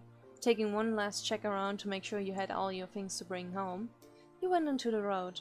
He leaned his body against the doorframe, not following you out. So, this is it, huh? Actually, that's not what I mean. His expression twisted and he shook his head a bit. Like he was trying to banish the pensive thoughts. I'll just say bye. Bye. The word came out in a whisper, and your lips pulled into a bittersweet smile. Everything felt too final to your liking. It really does feel like that. Cover reached forward and gently cupped your face with one hand. His thumb trailed across your cheek for several heartbeats. Mesmerized by his blue eyes, you stepped forward, delighted to oblige the request you were silently asking. He met you halfway as you smiled into the kiss. It was soft with longing, and your chest ached knowing that there couldn't be anything more than this, at least for now. One of his hands grabbed into the door handle and firmly held it. He was stopping himself from coming along with you. As you walked over to your own front door, you stopped. Turning around, you spotted Cover right where you left him. He laughed quietly to himself. For a small pause, you both stared at each other from across the street.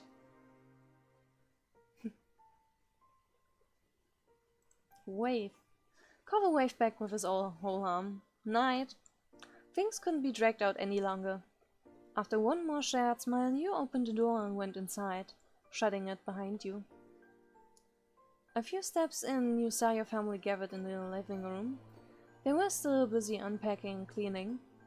You added the things you brought to the pile onto the kitchen counter. Mom stood up, rubbing her eyes a bit. She yawned loudly. I'm busted. How about we finish the rest of the chores tomorrow? Yes, honestly, it's too late for this. Please and thank you. Ma put her hands on her hips and turned to assess the room. Ma was not one who liked to leave a mess about, but she sighed. I suppose we can make an exception to the usual rule. It has been a really long day. Liz grinned contentedly. Lee wasted no time in skipping over to you and hooked you into a side hug. Good night. I hope you have the loveliest of dreams of you-know-who. Lee ended that sentence with a wink and a hearty laugh. She let you go. Yeah, I shook your head. Lee giggled at that. Her grin widened till it was going to tear. After a moment, her expression softened. Lee put a hand on your shoulder. Hey, after today, we all deserve a good sleep. Yeah. Here's to us, Rina. Tonight, tomorrow, and forever.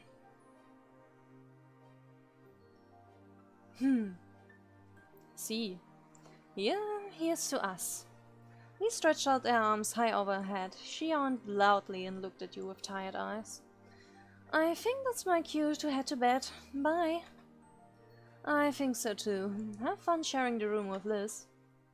She laughed at that and Lee shuffled off towards the guest room. Before you had a chance to do anything else, you could feel the top of your head being tapped. You spun around to see Liz smirking. Nighty-night. I'm heading to bed too. It's been a long day and I've had a lot to prepare for tomorrow.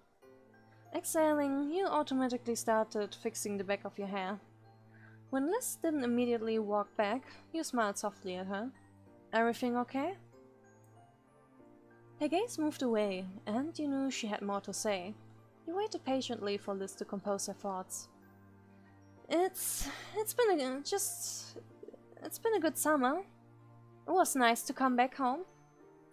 You nodded and Liz gave you a teasing nudge as she went by. Amused, you turned and watched her go. Love you, little kiddo. Bye, old sister. Love you too. Liz stopped walking and stared at you for a moment. She smiled softly at you. Get some sleep soon. Morning will be here faster than you know it. I will. When Liz was out of sight, Mom started up the next conversation over her shoulder. Aren't you heading up to bed too? Yeah, I want to relax. Desperately, you needed some time to decompress and clear your mind. You worried you went off to bed now, you would end up staring at the ceiling all night. Okay. Ma came over too, smiling understandingly. She pulled you into a big hug.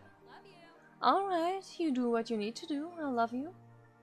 When you were done hugging Mom pulled you into another hug. The actions basically handing you off to the other had you laughing joyfully. I love you so much. Love you too. Oh, they both couldn't resist taking turns hugging you again. Your smile widened and it felt good to be so loved. Good night, kiddo. Sleep tight. Good night, sweetie. Night. After that, your mom headed off towards the bedroom down the hall. You were about to turn the other direction when you heard Mom's voice. And don't let the bedbugs bite. You heard Mom chuckling as you watched him with a smile. Time had passed, but you weren't entirely sure how much. Signing, you sat up on the couch. It was a good rest, and all your tight muscles felt quite relaxed. You got up planning to go to bed when something out the window caught your attention. Your feet brought you right in front of the large window spanning the whole length of the back wall. You stared out into the hills behind your house. As if on cue, your phone came on, alerting you of a new notification. It was Cover. Wanna hang out on the hill tonight? Something inside you told you that it was the right kind of night to take a trip out there.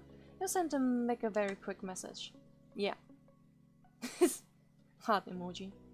You went over to the front door and, stepping over the threshold, you gave the living room one last glance over your shoulder. Then you shut the door behind you. Silently, you made your way to the poppy hill. With light steps in the dark, you walked across the hills behind your house. Up ahead at the very top, silhouetted beneath the night sky, was a familiar figure already waiting there. Smiling, you wondered just how he always got there first. He even had the advantage of living closer. Then again, and maybe it was only in your mind, but somehow Cover was intrinsically linked to this place. After all these years, it would be weird to scan this horizon and not find him there, as surreal as the shore without the sea. The distance between you was growing shorter by the second. Hearing the grass and earth crunch under your feet, Cover turned. A grin spread over his face as he saw you. You two really can't stay parted for long, can you? You took your place standing behind him on the crest of the poppy hill, looking out towards the ocean. Same as you had done on countless times since he first arrived when you found him on this very same spot. Rina. He had officially broken the silence, the spell that had held you both in place. You looked at him expectantly. There's something I've always kind of wondered about. He cocked his head, giving you a sidelong glance. What did you think about when we met? I was just a kid you had never seen before, bawling his eyes out on the hill next to your house. He chuckled, his eyes drifting towards the sea beyond, before flicking back to you. The way his gaze pulled back to you made it clear that he was genuinely invested in the topic. Luckily for him, you remembered what initially struck you in that moment. It was as if it only had happened yesterday. Well, I remember noticing the neon pink cast you had to wear that summer. Cover burst into a genuine laugh at your reply. I guess that's fair, it did kind of stand out. Smiling, you continued to reminisce about that first meeting. I also remember trying to cheer you up. I remember that too. You ran a hand through his hair, and you knew his line of questioning wasn't at an end, even before he spoke again. Do you remember what you thought of me? You know, as a person, was I annoying or mean or...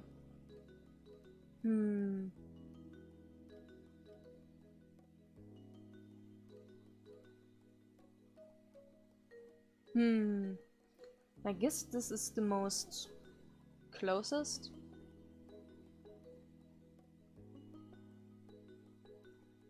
Or this one. Let's choose this one. Cover's eyes widened, openly amazed at your response. Really? I don't know what I did to deserve that. It's nice of you. Cover's hand drifted to the scar on his arm, his fingers unconsciously gliding over the mark.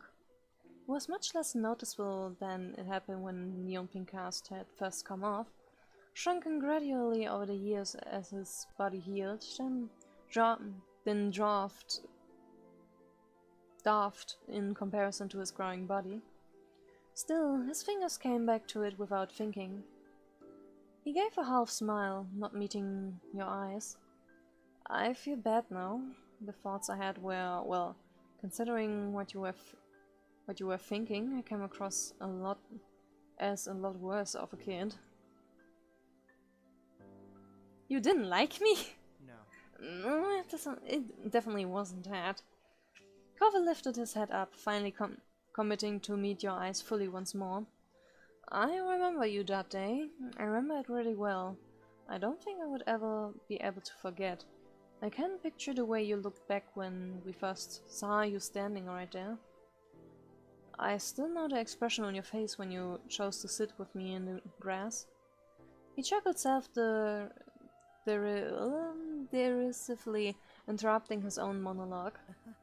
You scared me at first. I figured I'd be alone out there until I had to face my dad again, and then suddenly another kid appeared out of nowhere. It was startling, but I got over that fast. You were a strange person in a strange place, but in that moment you were exactly what I needed. Somebody I could talk to freely about what was happening and how it made me feel. And you listened to me, you stayed with me. He sighed, then bit his lip as he gave a small smile. I was a little bit spoiled growing up. It wasn't bad. Cover tilted his head to the side, smiling softly at your defense of his smaller self. He looked off again, seeking clarification for his thoughts in the expanse of the night sky. What I'm trying to say is, when I was younger, I viewed myself basically as the center of the universe. I didn't even imagine it wasn't like that. Is that not normal for kids? I mean... Things didn't simply happen. That would be weird. According to my little kid brain, it made more sense that everything in my life had a specific connection to me somehow, right? He sought affirmation into wavy brows raised as he tried to explain his childlike logic. So at the time, you almost felt unreal. Like you weren't just anyone. Some other kid who happened to live in that neighborhood with your own whole life wasn't connected to Cover Holden. No, to me you were there so that you could find me when I was lost. Though it turned out you were there for that, you were trying to find me because something had sent you specifically to do that. I just didn't expect it to be my dad. I guess he knew more about what I needed than I thought. He chuckled, shaking his head as he shook off the thought. I kind of expected it all to vanish like a dream when that night was over. I would wake up and everything would be the same again. That's... I'd be back in my bed at home, my real home, back when with both my parents. The future was something I couldn't picture anymore. I didn't know what school would be like when I was back, or the table where I would eat breakfast the next morning or anything. And if I couldn't imagine it, how could I think it was something actually happening? I couldn't grasp my new reality. It was too big for me to hold at once. So I never thought I would see you again. Then Cover beamed at you, his eyes shining bright. And I never ever would have been able to guess that 10 years later, when I was a grown-up, the two of us would still be together. Guess that makes me your dream come true. You had been joking, but Cover nodded in agreement. You exactly are. But the smile faded from his face as his eyebrows drew together. That was the worst day of my life at the time. The day my family broke apart was too heavy for me to even think about. I felt that way for I don't know how long. He held a hand over his heart, connecting with the pain he felt as a child, and looked at you earnestly. It's okay. But that was never really true. Things have only gotten better with me, and with Dad and Mom, who was the change we all needed. His eyes were growing misty. So when I remembered the time right now, it's not the point that my life was over. It was only the moment that I met the person I was going to be with. When I was crying to a stranger over what I thought I had lost, I didn't have any idea that they would be the one thing in the world that I actually wouldn't be able to live without.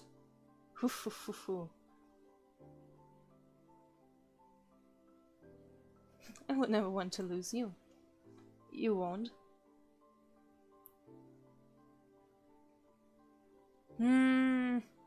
Choices.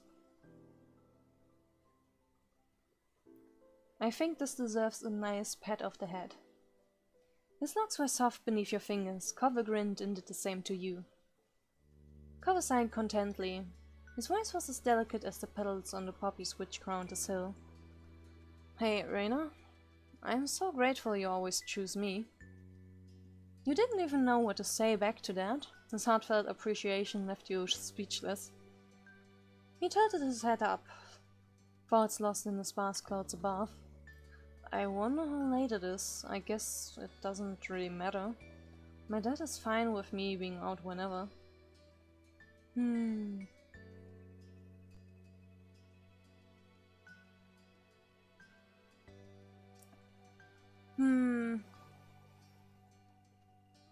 Yeah. Mr. Holm was content, giving Cover all the freedom he could. Are you going to lay in the grass now? Well, how'd you know? I just thought you might want to. With a chuckle, Cover plopped down on the ground and laid on his back. His usual way of spending time there.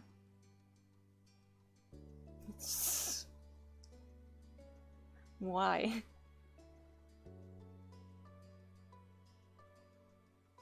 Lay down and snuggle.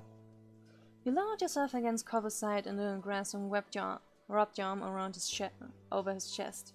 Cover smiled at you and used his free hand to cradle your face. The both of you fully settled in to relax on the hill.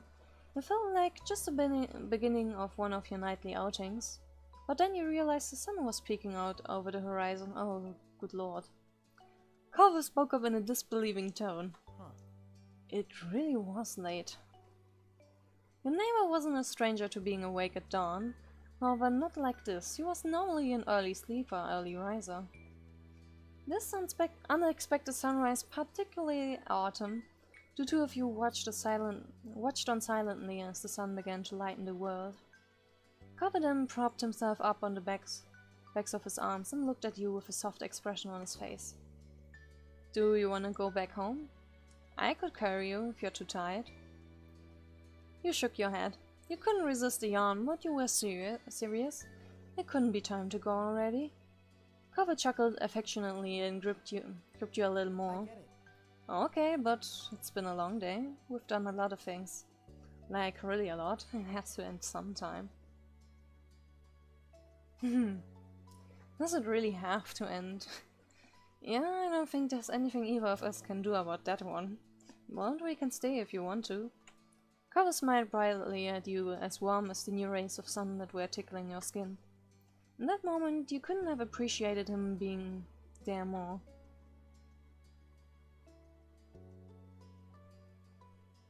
More cuddles. You bent yourself against Cover for some extra support. He tilted his head against yours.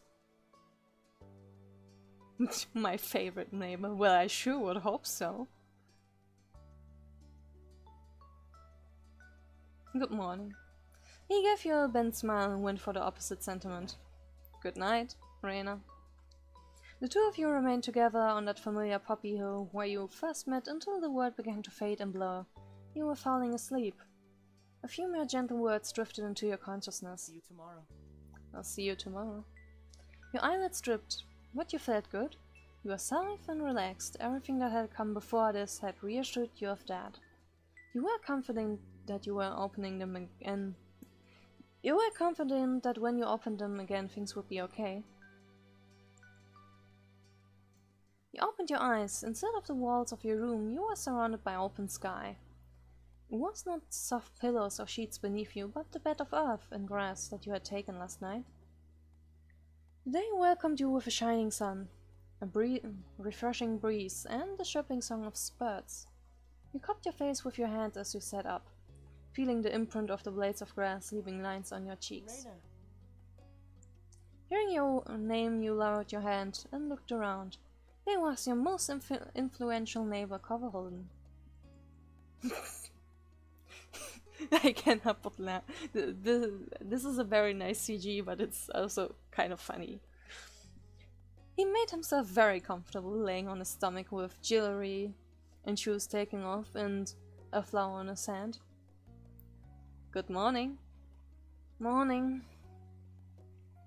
Cover laughed, tickling the overall situation and simply being able to spend time like this. Told you I'll see you tomorrow. It's the exact same day.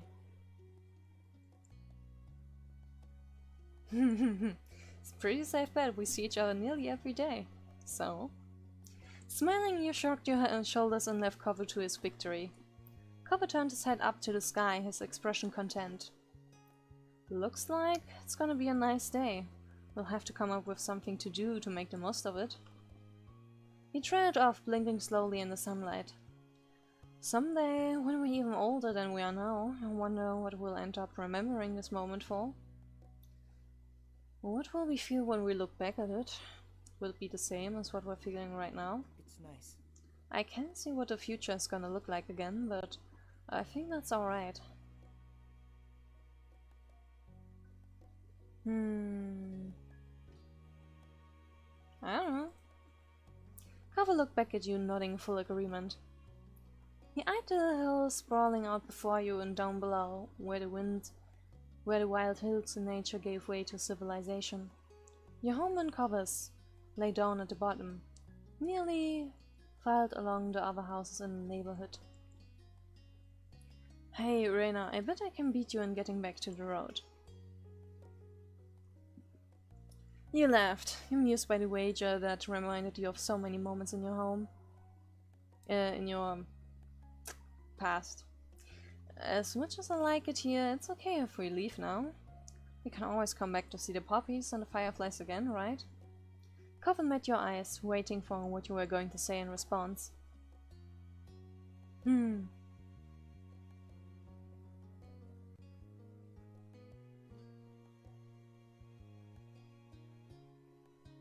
Yeah, I would like that. Cover blinked slowly, his eyes still locked onto you, but you didn't need to see his face to know that he adored you. Yeah, this face is a bit obvious right now. If there had been any room for doubt, the tender way he spoke would have filled it up. You're really irreplaceable, huh? Cover beamed at you. His expression was so unlike the one he had worn when you first found him here, swaddled in sadness and uncertainty. Yet you couldn't help but glimpse that boy once more underneath his bright expression and matured features. Come on. He offered you a hand. You accepted it, your palms fitting around his. Cover lifted himself up, pulling you along too. Our parents probably aren't gonna come running for us this time. We've got to make our own call, and I say we can't hide away forever. Poppy Hill is just one part of things. There's more there for us than this time in this place alone. Let's enjoy it. You couldn't say whether you were the one who broke into a run, if Cover had been the one to start it, or if your feet had simultaneously made a choice for you both. The end result was the same, with the two of you dashing down the hill like children, with the nostalgic reveille that could only come as an adult. As the wind whipped past you, you knew that family and friends were waiting at the end of your sprint. There were more memories to make after all. Life takes another step forward.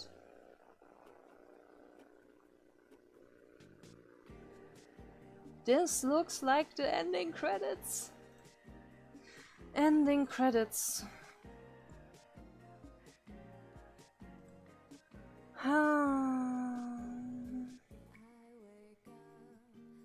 Well, I know what I'm gonna do next. It's called replaying the game.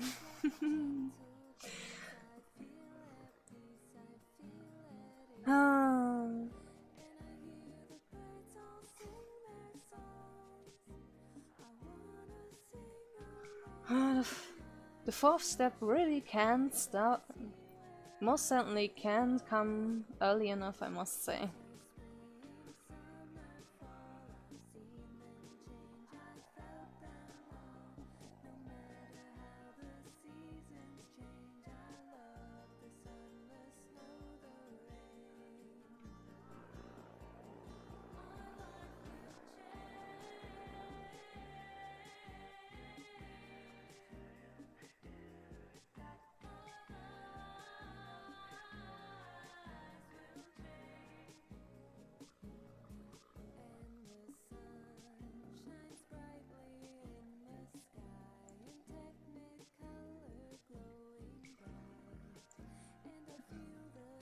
This game was way more enjoyable than I first thought it would be.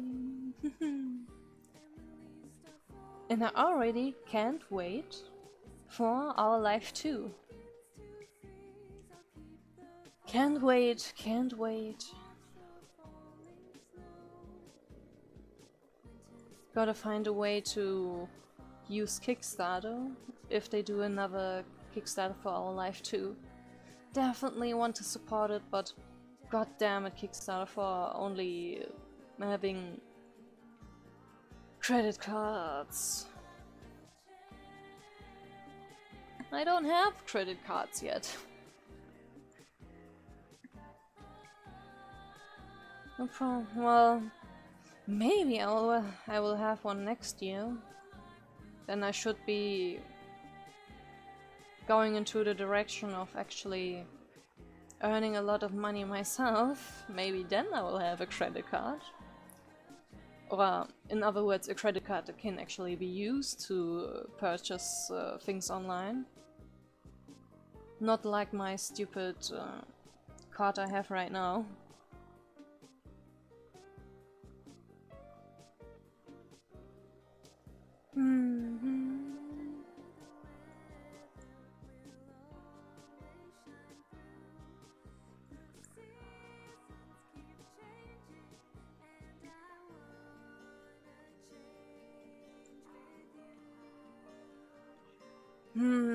I wonder if they'll make...